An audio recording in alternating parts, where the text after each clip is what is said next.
one is available to take your call. Please leave a message after the tone. Hey Claire, it's Beth. It's been a long time. Too long.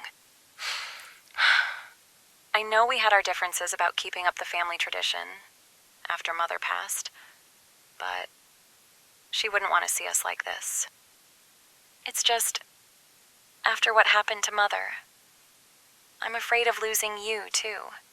It's your life, and I respect your decision to keep up the family's tradition. I guess what I'm trying to say is that I'm sorry. And Claire, congratulations. I heard that you're pregnant, and I want nothing more than to be there for you in this special time. That's what Mother would want. I'm in town for a few days. I would love to see you and drop a gift off for the baby. I really miss you, Claire. I hope to see you soon.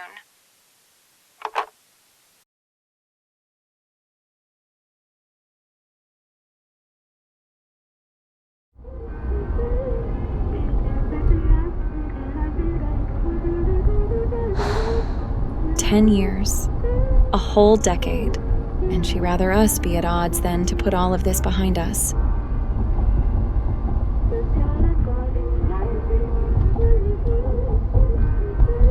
I just pray she'll hear me out.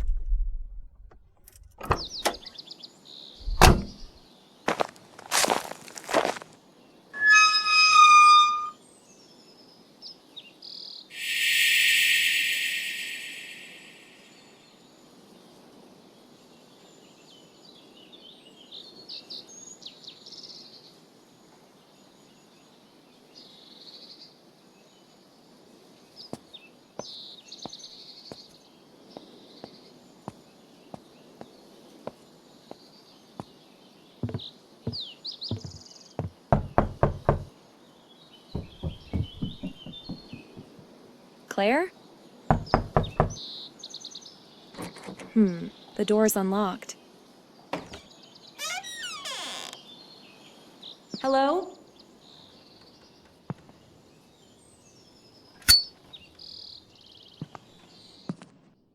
These books were passed down through generations, written in a language known only to select members of my lineage, but there seems to be a book missing.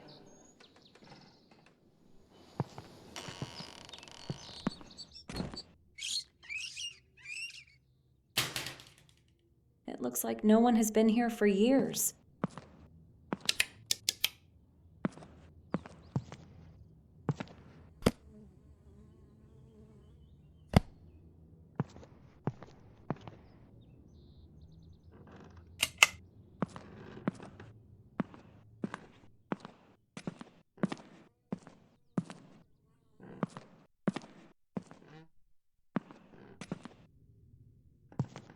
Famed author Ethel Myrtle, missing, grandson wanted for questioning. In a shocking turn of events, celebrated novelist Ethel Myrtle, known for her acclaimed works in American literature, has been reported missing from her family estate in Brookfield. The 62-year-old author, whose novels have captivated readers across the nation, was last seen 3 days ago. Authorities have since launched an investigation into her sudden disappearance.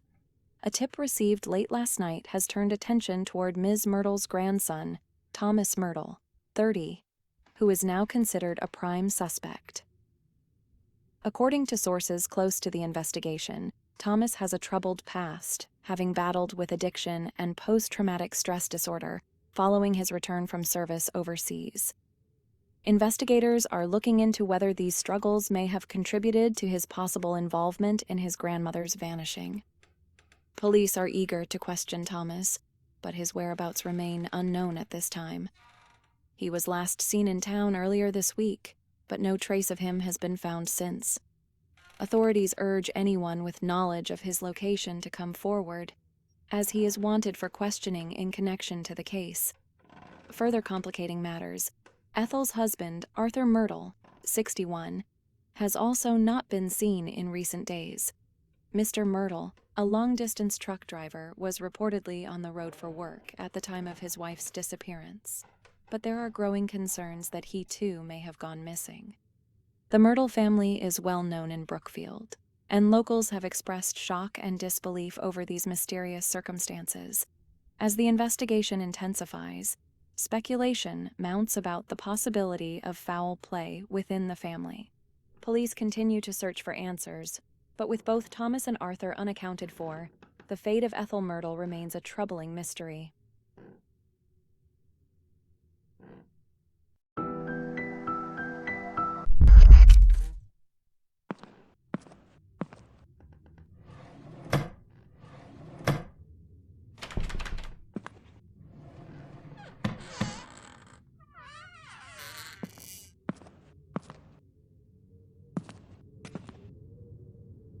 My mother was so young in this picture.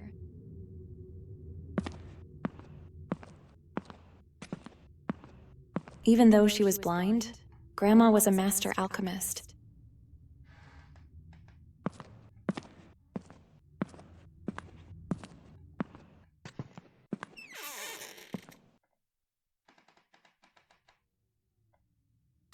Journal entry, July 17th, 1928.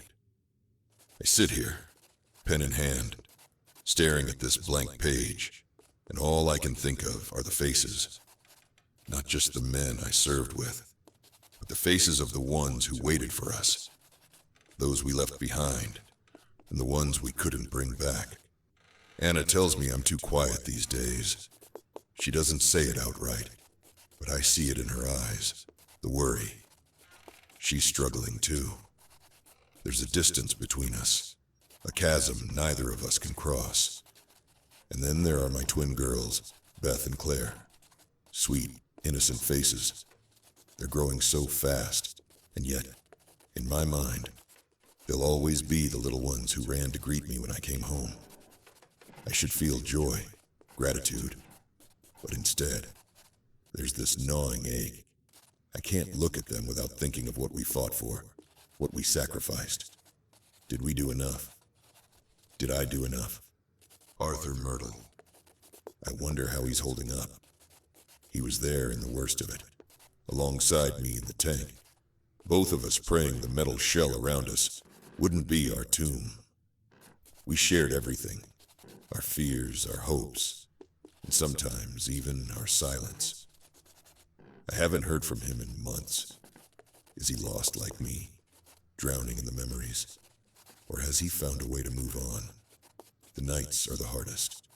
When the house is quiet and Anna is asleep, my mind drifts back to those days.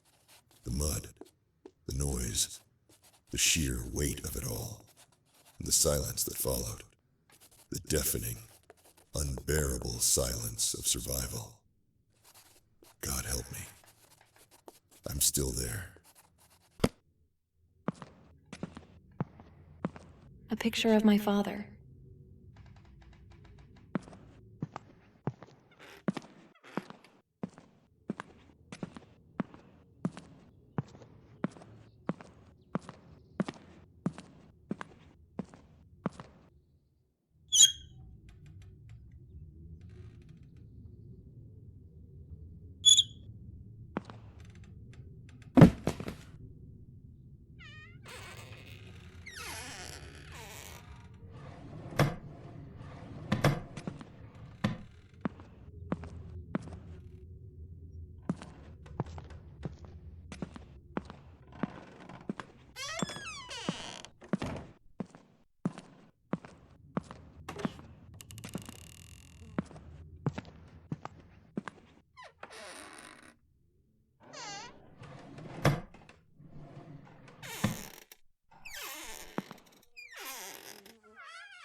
I hope Claire doesn't have a problem.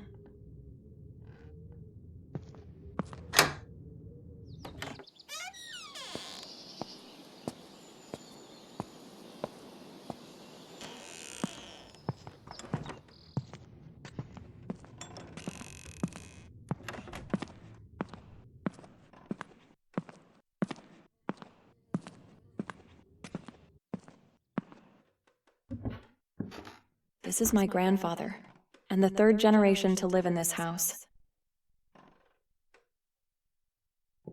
This is my great-grandfather who inherited the house, and according to Aunt Lily, he secretly added a hidden passage to safeguard our family's secret tradition. I've never actually believed that, though. My great-great-grandfather, he built this house. Mom and Dad.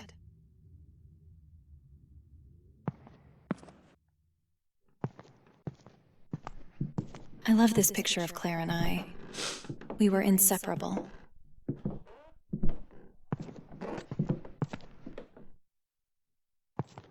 Claire and I were always so close.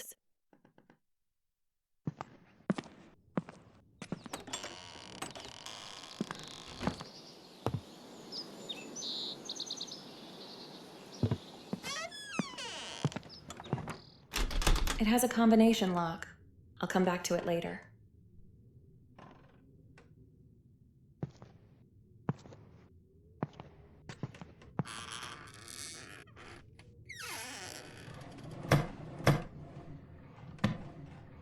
This is Edith Holden, born in the 15th century, was the matriarch of the Holden lineage. Her life laid the foundation for the tradition that endured through the centuries.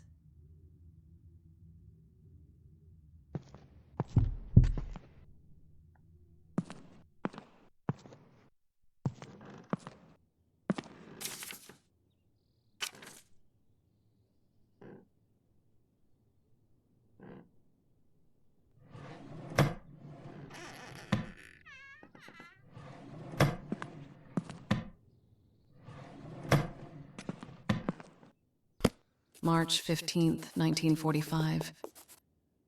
Aunt Lily is gone. Beth left not long after, and now I'm alone. I never imagined it would come to this. She despises the fact that I've chosen to carry on the family tradition. She calls it outdated, even dangerous. Something that should have died with Mother. But I can't just walk away from it. It's who we are, even if she refuses to accept it. But while sorting through Aunt Lily's things, I found something I was never meant to see. It was Mother's will, hidden among her belongings, tucked away as if she wanted to keep it from me. I don't know why. Perhaps she thought it was better left buried, but I read it. And now, I know the truth. Mother's will led me to a chest, one I had never seen before. Inside, I found her diary, the works of her favorite author, Ethel Myrtle, and an old book that once belonged to Edith Holden. But it was the red box that caught my attention most. She wrote about it in her diary, mentioned it in ways that made my skin crawl. But her diary, it's more than just memories. It's a map, a guide to finishing what she started, the things she discovered, the truths she unearthed. They were only the beginning. There is more. There has always been more.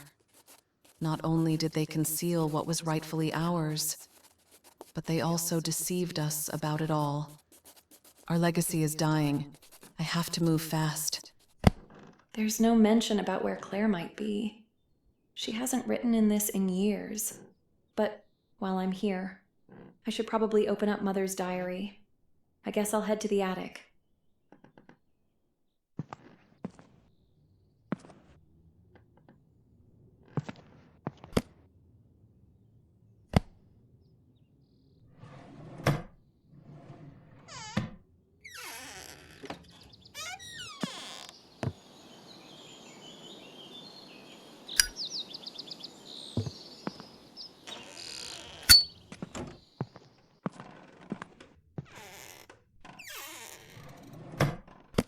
The Holden lineage has been the subject of study for decades, believed by many to be a dying tradition. What little we have uncovered suggests that their practices, once passed down through generations, have been deliberately left to wither. Whether this was due to external persecution or an internal decision remains uncertain, but the result is the same. their knowledge has faded into obscurity, leaving behind only fragmented accounts and unconfirmed theories.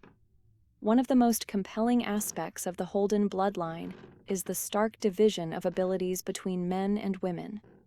Historical patterns indicate that the men of the family did not possess any significant supernatural traits of their own.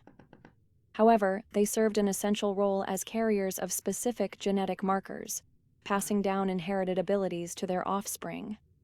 These abilities varied widely, though two traits seemed to surface more often than others: the capacity to see into the spirit realm and, more rarely, the gift of foresight, allowing them glimpses of future events. The women of the Holden family, however, almost always displayed more tangible supernatural gifts. Records suggest that many possessed the inexplicable ability to read and comprehend languages they had never studied, while others excelled in the mastery of potions and alchemical mixtures, crafting elixirs of unknown purpose.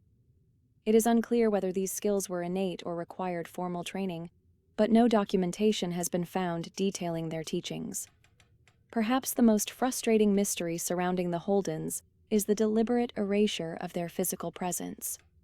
Despite years of searching, no known grave sites, burial records, or preserved remains have been located. It is widely theorized that they either cremated their dead or buried them in unmarked private locations to avoid discovery. This practice extends beyond their physical remains. No verified spellbooks, recipe collections, or written records of their craft have ever surfaced. Some scholars believe these texts were buried alongside their owners, taken to the grave to prevent their knowledge from falling into the wrong hands. For now, the truth remains buried in silence. Whether by choice or by force, the Holden legacy has all but disappeared from the world. But if history has taught us anything, it is that secrets never remain hidden forever.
There's the pole. I just need to reach it.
damn it. Shit, come on. Shit! Come on! I'm okay.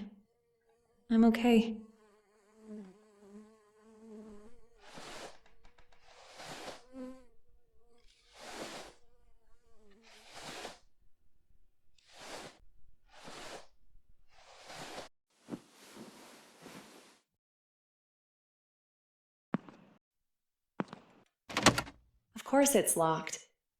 Maybe the key is locked in that room.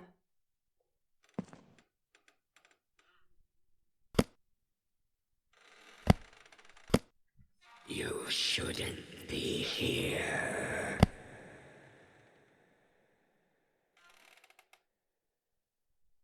Edith Holden, composed in the year of our Lord, 1773.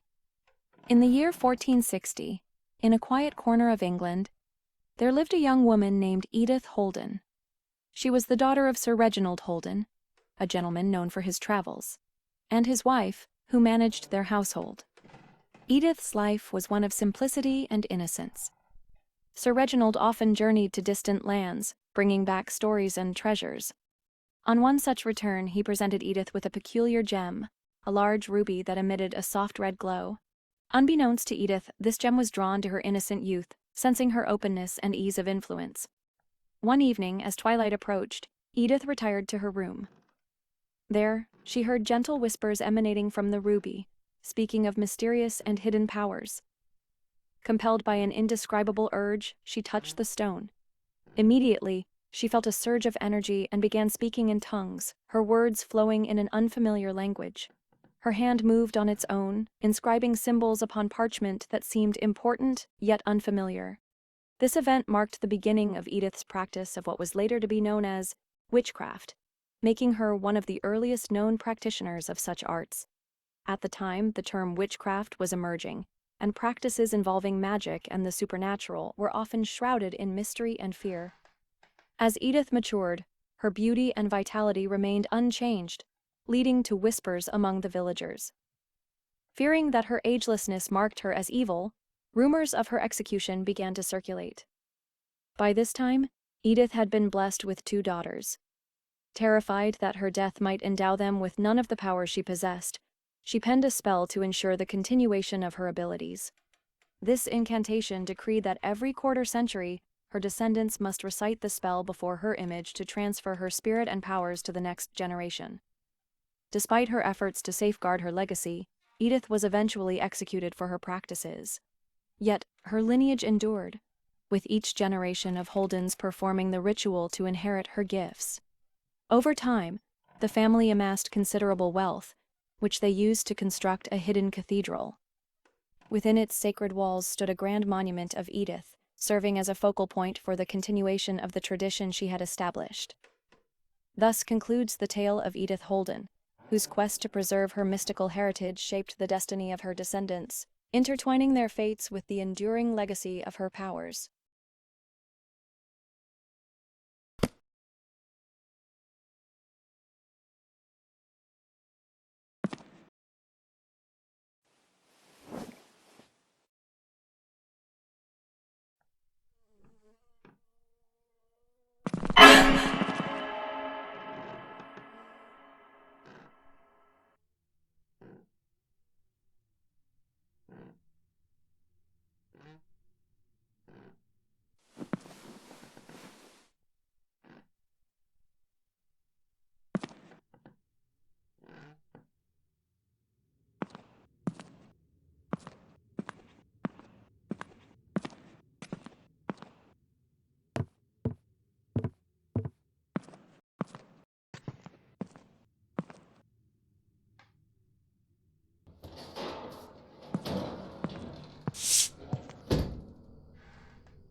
Must be some type of clue for the combination. I'll take it with me.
Riches and Dark Secrets, The Holden Estate.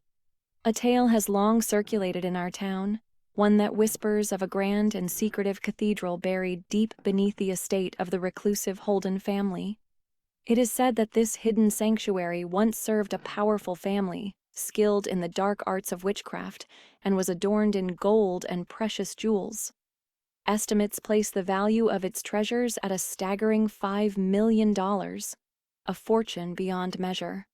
Despite numerous offers, Mr. Leopold Holden has steadfastly refused to sell his land, and rumors abound that he is either guarding the secrets of the cathedral or is clueless of what might lie beneath. His reluctance to part with the estate has only fueled the growing mystery. For now, the Holden estate stands as a symbol of power and mystery, its gates firmly closed, guarding a secret that may never be revealed. There's so many rumors surrounding this family. I never know what to believe. July 10th, 1953. Max called earlier, left a message while I was out.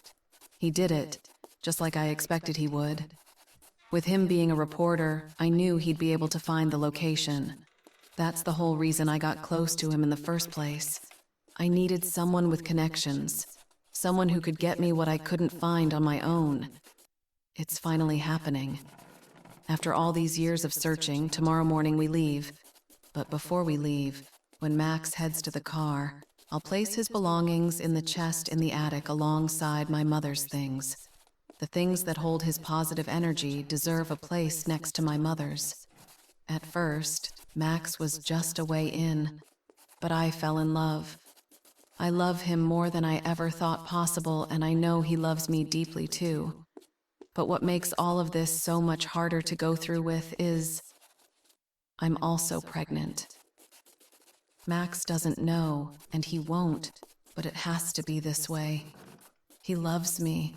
He'll understand even if he doesn't know it's coming. I just wish I could have talked to Beth. Maybe the way I feel now would have changed.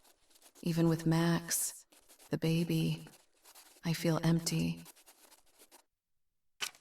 This is from 10 years ago. Why hasn't anyone stepped foot in this house since? My God, I don't want to fear the worst, but I can't be certain what she was planning on doing. Claire mentioned Max's things were stored in that chest in the attic. Maybe there's something in there, something that could lead me to where Claire might be. I'll try to get the power on first. Maybe Max mentioned something in his message.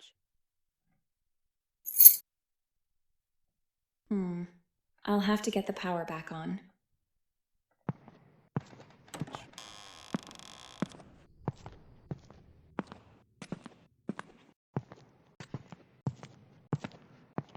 Beth.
Claire. It's Beth. It's been a long time. Too long. I know we had our differences about keeping up the family tradition after Mother passed, but she wouldn't want to see us like this. It's just, after what happened to Mother, I'm afraid of losing you, too. It's your life, and I respect your decision to keep up the family's tradition. I guess what I'm trying to say is that I'm sorry. And Claire, congratulations.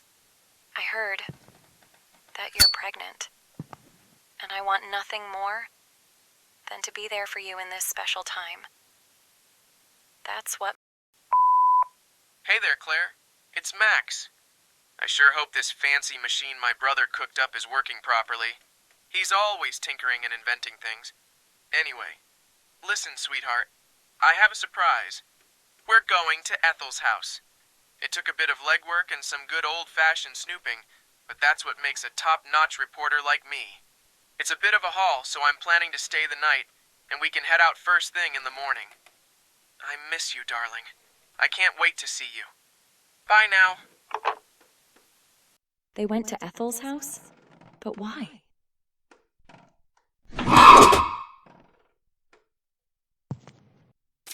Last Will and Testament of Anna Holden. To my beloved daughters, Claire and Beth. For decades, our family has called this house home. It holds within its walls the stories of our ancestors and secrets hidden from the world. The estate, with all its lands and contents, I leave to you both to share equally. Hidden within the fireplace, awaiting those who can see beyond the ordinary. 3 figures must stand upon the mantle: a goddess of grace, with one breast bare, a man of wisdom holding truth in his hands, and the lion, fierce and proud, guarding the way. You'll then find a key, one that unlocks a chest in the attic. Within that chest lies an ancient book, once belonging to our oldest known ancestor, Edith Holden. This book holds the very foundation of our tradition, and I trust you both to restore what is being lost.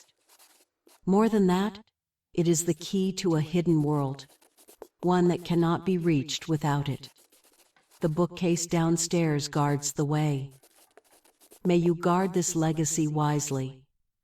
With all my love.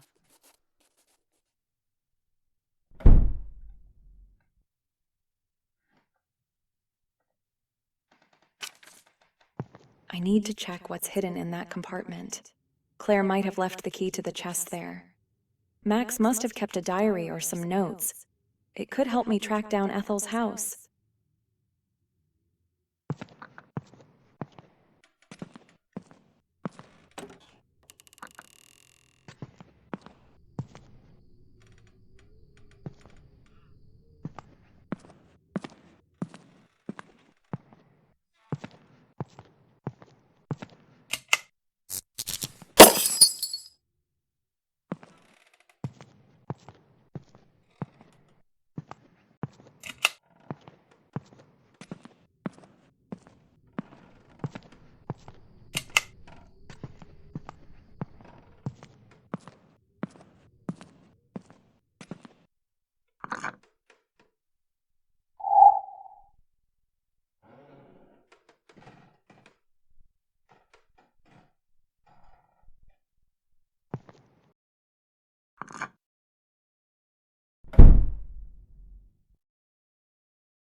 That might be one of the statues I need.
Thank God I didn't break anything.